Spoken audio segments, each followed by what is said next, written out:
Assalamualaikum warahmatullahi wabarakatuh. Hai, how are you today? Hari ini Bu Ines mau nge-review materi yang ada di unit 8 sebelum kita mulai daily test kita hari ini. But before we start, let's say basmalah. Bismillahirrahmanirrahim. In the name of Allah, the most merciful, the most kind. Di unit 8 ini yang akan kita bahas adalah weather atau cuaca. Ada apa aja sih? Yang pertama cloudy, kemudian ada sunny, ada rainy, hujan, kemudian ada snowy, bersalju. Next we have windy atau berangin. Kemudian the last one we have cool. Ya. Nah, selain ngebahas tentang cuaca tadi, kita juga ngebahas tentang temperature-nya nih. Lihat nih ya, di sini ini disebut dengan termometer atau pengukur suhu. Nah, kita punya freezing. Dikatakan freezing kalau ini udah di bawah 0 degrees. Ya, kalau udah di bawah 0 derajat Celcius ini disebutnya freezing. Kemudian we have warm.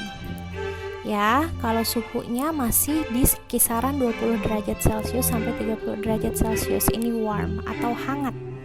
Kemudian hot.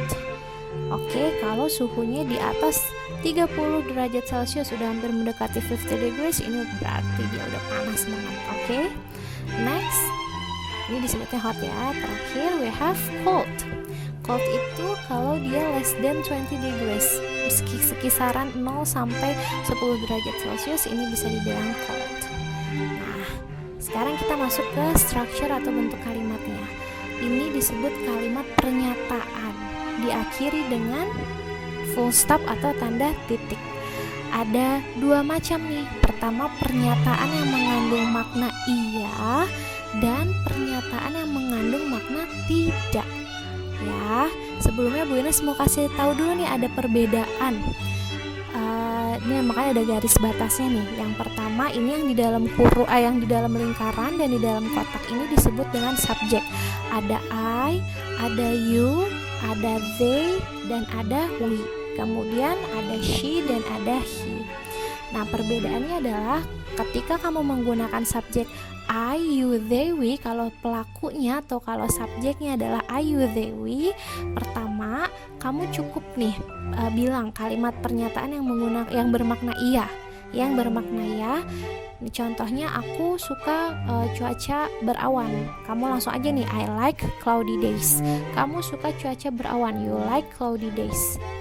Ya, tapi kalau subjeknya she dan he, ya, kalau subjeknya she dan he, maka harus ditambahin s setelah kata like-nya. Diingat-ingat ya, nih makanya Bu Ines garis bawah ini.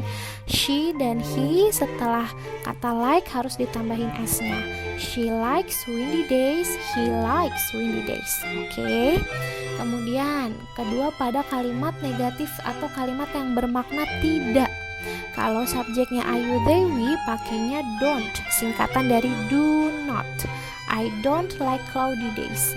I do not like cloudy days, atau you don't like cloudy days. Nah, kalau yang she dan he pakainya bukan don't, tapi pakainya doesn't, does not. Kepanjangan dari does not, oke? Doesn't like windy days. She doesn't like windy days. Nah, kemudian s yang terdapat pada kata like-nya ini hilang. Ya, karena kan udah ada kata does di sini, jadi s-nya udah hilang. Doesn't like windy days. Oke. Ya, diingat-ingat ya. Nih, I don't like cloudy days. She likes windy days, but he doesn't like windy days. Kayak gitu ya. Nah, next kita masuk ke kalimat. Ini kan tadi pernyataan ya. Sekarang kita masuk ke kalimat pertanyaan. Kalimat pertanyaan tuh kan ada dua jenis. Ada yang yes or no question, ada juga yang masuk ke dalam kategori 5W 1H. Oke, 5W 1H. Nah, sekarang ini Bu Ines mau bahas yang yes or no question dulu. Pertama, kalau yes or no question ini, pada pertanyaan yes or no question diawali dengan kata bantu. Diawali dengan kata bantu berupa does dan do. Sebenarnya kata bantu ada banyak banget, tapi yang kita pelajari sekarang itu adalah kata bantu does dan do. Diingat ya, kalau subjeknya she atau he, maka kata bantunya adalah does. Sedangkan kalau subjeknya I, you, they atau we, kata bantunya adalah do. Contohnya, does she like sunny days? Apakah dia suka cuaca panas? Atau does she like sunny days? Nah, kalau yes berarti yes she does, kalau no berarti no she doesn't. Kamu perhatikan subjeknya nih ya, yang Bu Ines warnain. Kalau she berarti ininya juga she, answernya juga she. Kalau questionnya he berarti answernya juga he. Nah, berlaku juga untuk yang menggunakan kata bantu do. Kalau kata bantu do, subjeknya you dan they. Contohnya, do you like sunny days atau do they like sunny days. Nah, perlu kamu perhatikan nih, kalau subjeknya you, ini ada pengecualian ya. Kalau subjeknya you, maka answernya you berubah menjadi I. Do you like sunny days? Yes, I do. Do you like sunny days? No, I don't. Ya, bukan yes you do, bukan. Oke? Nah, tapi kalau subjeknya selain you, misalnya they atau we, maka tetap jawabannya. Do they like sunny days? Yes, they do.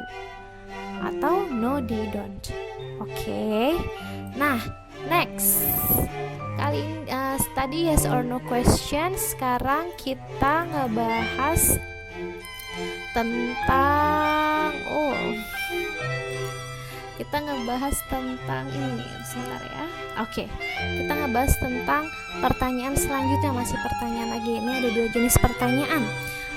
Yang pertama, pertanyaan yang pertama ini untuk menanyakan cuacanya bagaimana sih hari ini. Nah, what's the weather like? What's the weather like? It's snowy days. Contohnya ya. Nah, diingat-ingat nih, what's ini singkatan dari what is. Makanya nih S-nya Bu Ines warnain dan Bu Ines garis bawahi.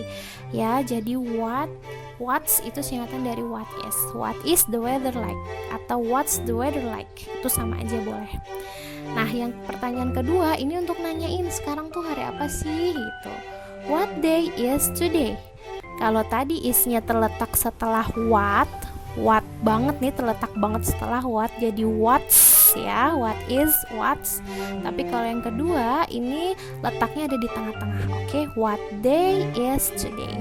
Jawabannya contohnya it's Monday. Nah, kalau hari kalian kayaknya udah pada hafal deh hari. Yuk kita sebutin bareng-bareng yuk nama-nama hari dari mulai hari Senin. Monday, Tuesday, Wednesday, Thursday, Friday, Saturday, dan Sunday.